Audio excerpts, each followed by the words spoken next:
Assalamualaikum warahmatullahi wabarakatuh. Waalaikumsalam warahmatullahi wabarakatuh. Bagaimana kabarnya hari ini? Sehat, Bu. Baik, sebelum kita memulai pembelajaran, Ibu minta kepada Akmal untuk membimbing doanya. Doa bimbing kayak masing-masing mulai. Doa selesai. Baik, apakah ada yang tidak hadir pada pagi hari ini? Tidak, Bu. Baik, sebelum itu Ibu absen dulu ya.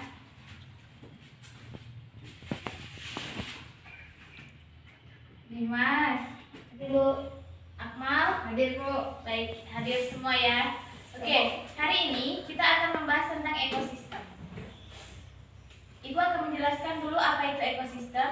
Ekosistem adalah suatu sistem ekologi yang terbentuk oleh hubungan timbal balik tak terpisahkan antara makhluk hidup dengan lingkungannya. Ekosistem sebagai suatu tatanan kesatuan yang secara utuh dan menyeluruh antara segenap unsur lingkungan hidup dan saling mempengaruhi. Nah, anak-anak Ibu ada yang tahu nggak apa itu contoh-contoh dari ekosistem? Saya, Bu. Iya, Akmal, apa aja contohnya? Contoh ekosistem darat, hutan hujan tropis, hutan sabana, padang rumput, gurun. Oke, selanjutnya. Ekosistem buatan, perkebunan sawit, bendungan, pemukiman. Itu aja. Nah, yang lain Dimas, ada yang tahu apa contoh ekosistem? Contoh dari yang Akmal bacakan tadi, Ibu akan kasih tahu contoh yang lain, yaitu ada ekosistem sungai, di mana di dalam ekosistem sungai itu terdapat ikan, buaya, ular, dan lain-lain.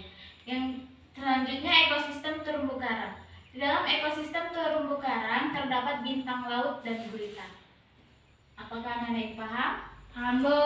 Baiklah, Ibu akan membagikan sebuah teks cerita. Nah, nanti anak-anak Ibu amati ide pokok di setiap paragrafnya ya.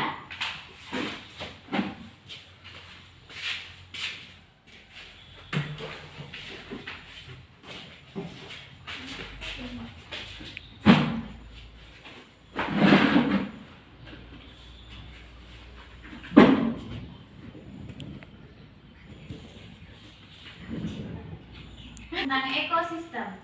Semua makhluk hidup merupakan lingkungan tertentu untuk memenuhi kebutuhannya. Lingkungan adalah segala sesuatu yang berada di sekitar makhluk hidup. Sebuah lingkungan terdiri atas bagian yang hidup biotik dan bagian yang tak hidup abiotik. Bagian yang hidup di sebuah lingkungan terdiri atas tumbuhan, hewan, dan makhluk hidup lainnya. Bagian lingkungan yang tak hidup terdiri atas cahaya matahari, air, udara, dan tanah. Cahaya matahari dapat menghangatkan udara, air, dan tanah agar mencapai suhu yang sesuai kebutuhan hidup makhluk hidup. Cahaya matahari juga membantu tumbuhan membuat makanan. Air dan tanah merupakan bagian penting dari sebuah lingkungan.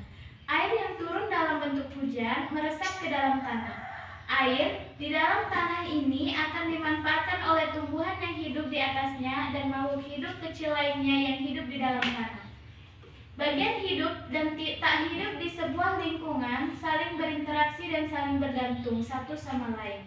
Interaksi antara makhluk hidup dan benda-benda tak hidup di sebuah lingkungan disebut ekosistem. Ekosistem tersusun atas individu, populasi, dan komunitas.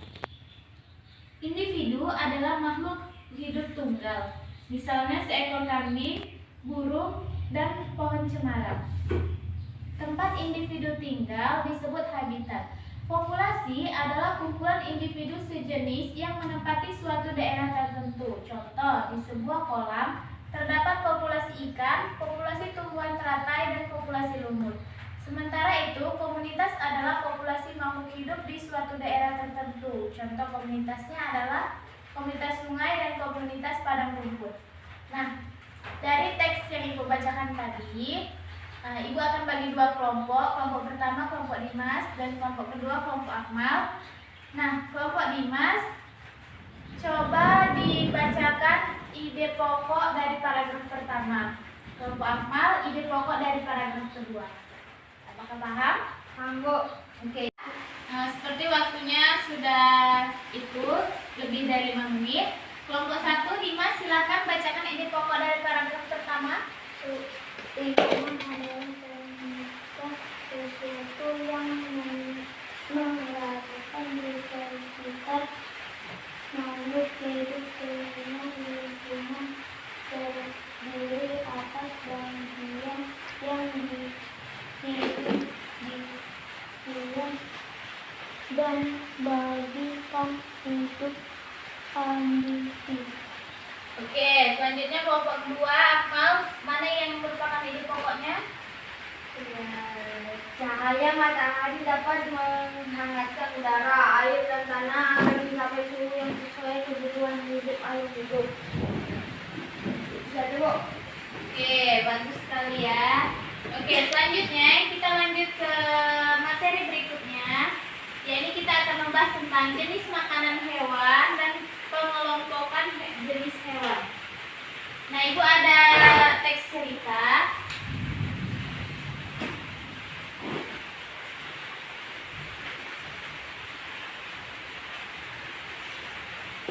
Nah, ini kalian bisa lihat.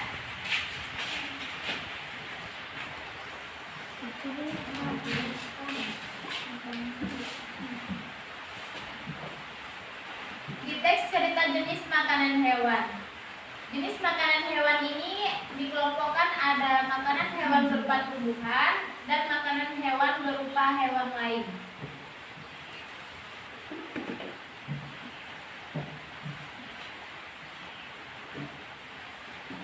Bagian tumbuhan yang paling sering dijadikan makanan hewan adalah daun. Hewan seperti ulat, rusa, dan zebra merupakan beberapa contoh hewan yang memakan daun. Nah, hewan yang menyukai batang tumbuhan, sapi merupakan salah satu hewan yang menyukai batang tanaman padi dan jagung. Hewan panda menyukai batang pohon bambu. Bagian tanaman berupa buah juga disukai hewan.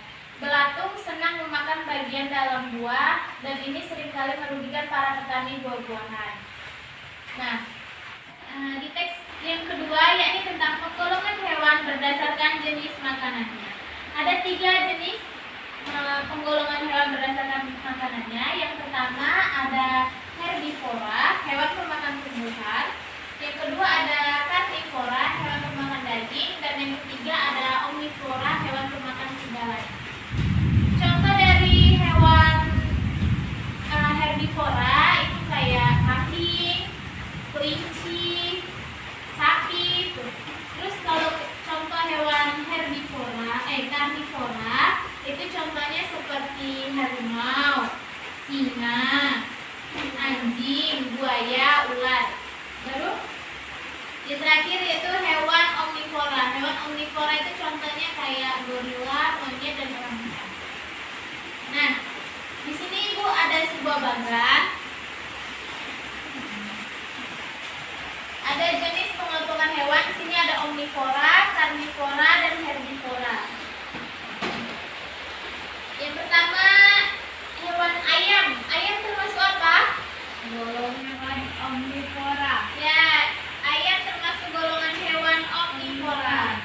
Yang kedua ada ikan hiu. Ikan hiu termasuk golongan apa? Karnivora. Ikan hiu termasuk karnivora. Kucing? Kucing termasuk golongan hewan karnivora. Ya. Sapi? Sapi termasuk golongan hewan herbivora. Oke. Terakhir ikan. Termasuk omnivora. Ya, betul sekali. Jadi di sini ada ayam dan ikan golongan omnivora, ikan hiu dan kucing karnivora, sapi dan golongan herbivora. Apakah paham? Abu. Oke, baik. Kita lanjut ke materi berikutnya, yakni tentang tangga nada.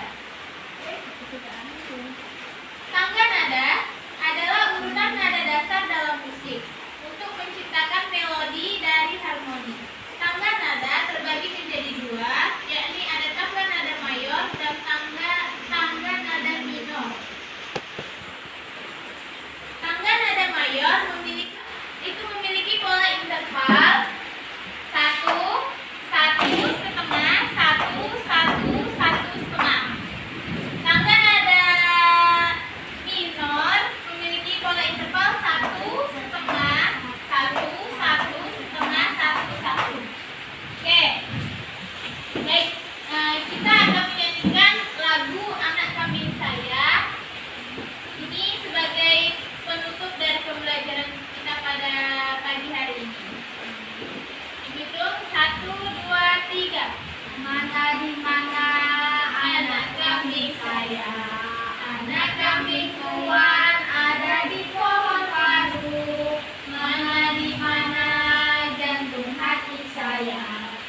kepada si guru. Assalamualaikum warahmatullahi wabarakatuh. Waalaikumsalam warahmatullahi wabarakatuh. Jangan lupa kerjakan PR-nya dan dituntut di minggu depan. Terima kasih waktunya hari ini. Bu akhiri, wassalamualaikum warahmatullahi wabarakatuh.